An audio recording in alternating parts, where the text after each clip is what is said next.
So joining me today, we've got Alena Saili. Don't really need much of an introduction for this one. We Black Fern's star, TikTok star, but of course, most recently that wonderful, Olympic Games gold medalist. Do you still, I guess, have to pinch yourself a little bit when you think of yourself in those terms? Yeah, it's still weird thinking about it, and especially when I go to schools, and especially even now going to training and stuff. I haven't seen these girls in months, like a couple of months. So when people come congratulate me, I keep forgetting that I've actually been to Tokyo and won a medal and stuff. So yeah, still got to pinch myself sometimes. Hey, and what I thought was awesome was I know things really changed with COVID straight afterwards, but you made a real effort, and one of the schools you got to was my daughter's school actually, and and they were stoked. But I love the way you I think you packed in. I don't know how many schools you packed in on one day. Yeah, got a couple in. Yeah, I definitely got quite a lot of schools in. And what was that like? I guess being able to show off the gold medal. Yeah, man, it was such a cool, because to be honest, coming straight back home, I sort of just wanted to chill out and have a day to just chill with them. But when I actually got out and got to see reactions from kids, old teachers, heaps of parents, that's why I sort of do this kind of stuff. And then to come back and see all that and see how proud people are of me, and then putting, Southland on the map and that kind of stuff, it just, it really blew me away. Yeah.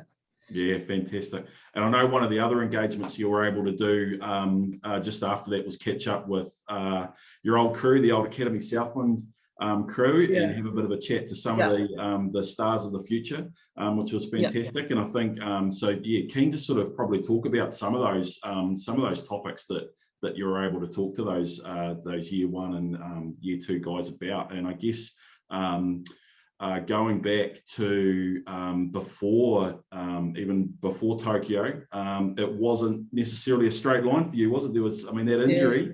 Wow. Yeah. How close to not going were you?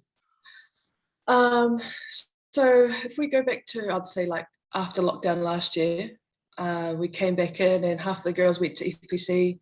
So we went back to the regions, went and played, and a couple of us stayed and did specific seven stuff and FPC together. So we're doing a double shift, which was really mean. Probably one of the best things I've chosen to do. And so after that block of that season of FPC and sevens, it just, my skill level, my fitness, all that kind of stuff just went up. So leading into the end of the year, I was tracking really good, tracking really nicely. And then the start of the year happened. January, February, still tracking really nicely, really cementing myself in the team, where I felt I actually have a spot here now.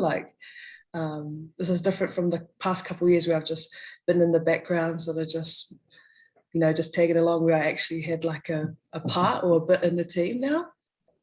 Then in March, a couple of months out from the tournament, we were playing Hamilton Boys, just a scrag game, and we were both, me and this other boy, were just going for the ball, and I guess, being competitive, I just put everything on the line, and I just had my arm reached out, and all of his body just went right on that joint, and so it just went bang, and then I fractured one of the bones in my shoulder. So as soon as that happened, I think I more so started freaking out, because I knew my Olympics was over. It wasn't even the injury, it's more so I was just that realization that it could be over, and all that hard work and stuff done is over just like that.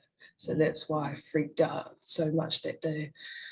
And then that was a pretty low point of the year, to be honest, just to think all that hard work and stuff that I'd done to get me to that point was just done just like that. And was the initial information you were getting, was it that stark that, hey, this is potentially it? Yeah. So people, how people try and keep you positive and stuff like that. Everyone was like that, but I just knew deep down, I was is this really it? Is this me? Because at the start, we didn't actually realize it was friction. So got MRI done, got x-rays done. So we didn't actually know what was wrong. It wasn't until a month in that they realized it was friction. So I think it being fractured was actually the best thing. So all it needed to do was heal. So once I found that out, there was a really tight frame I was just really lucky. I had like a good support system. So I had a good physio, good support system at home, good friends that just keep me on track and just keep telling me, look, you're going to make it, like you're going to be fine. Just get through this day by day. You're going to get there. And even before I got injured, I told the kids, the academy kids this, that like you almost have to put yourself ahead of everyone just mentally, just to stay ahead. Because as soon as you drop under and you think, nah, I'm out, like you've already lost, like you're already out of the team. So the back of my head, I was just trying to think like that the whole time and just stay positive with it and just stay in the grind, I guess. I mean, there's no ideal injury, I suppose, but a shoulder's pretty important to a sevens player. Yeah, hard out. Yeah, definitely with the contact side, I guess. Like the whole build up until Townsville, I was on the watt bike the whole time, just trying to get some fitness in and trying to keep my skin folds down, all that kind of stuff.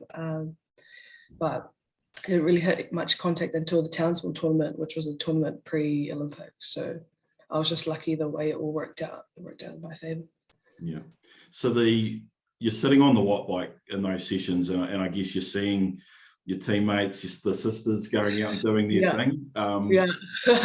Pretty tough, yeah. Even thinking about it now, it makes me, like if I'm being real honest, there were days where I just didn't want to see anyone. Like I just wanted to get my work done and just leave HP, because it was hard for me to get out of those spaces some days, because you just see everyone training and checking really well, and then you're just sitting on the watt bike. You know, you have to leave field training early to go finish or go start your session.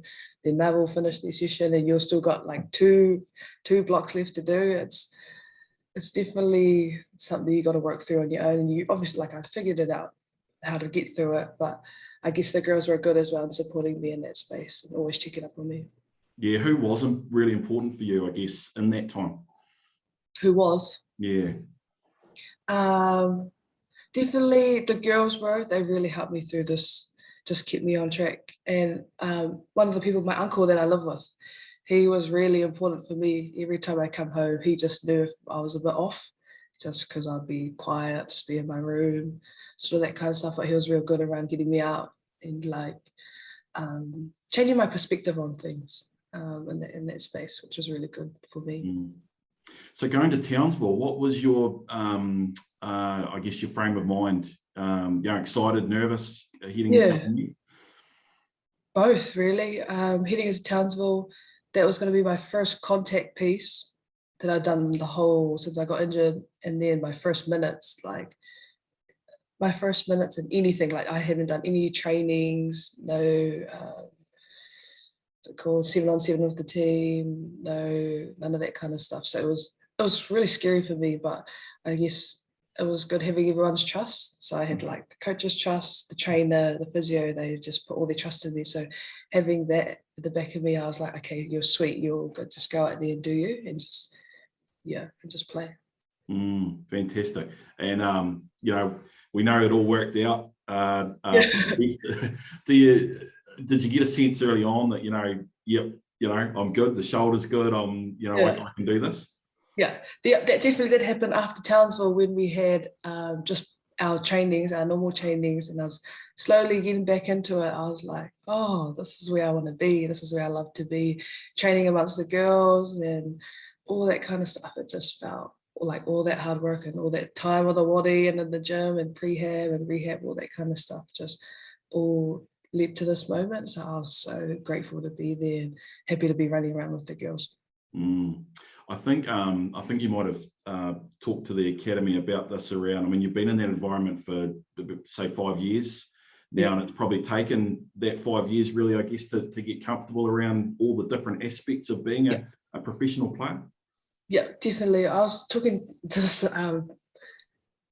about this to my uncle last night, actually, just about how it's taken me sort of this long to figure out what's worked for me. So I've tried out a lot of things on and off the field, like that has to do with like recovery, nutrition, sleep, just all those little 1%ers that come, after being talented and all that kind of stuff. So for me, it was just figuring out those stuff and just being consistent with it all. That was probably my biggest downfall, was I was a bit up and down. So being consistent across all things really helped me become a good player. Mm.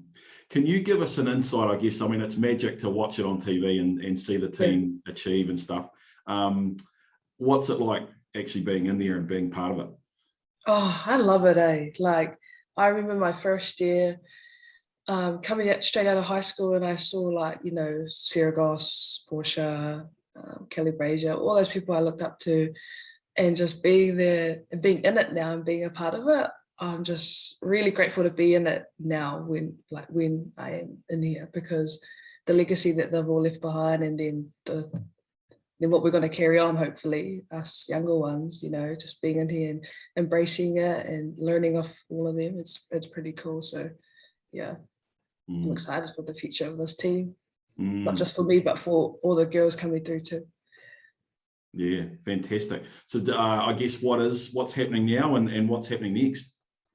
Yeah, not too sure. Because obviously the first World Series tournaments happened, and we obviously haven't been able to go over because of COVID and stuff. So we're sort of just taking everything day by day, but hopefully working towards Com Games and World Cup next year. Those two should be our main points, but not too sure what's going to be in between.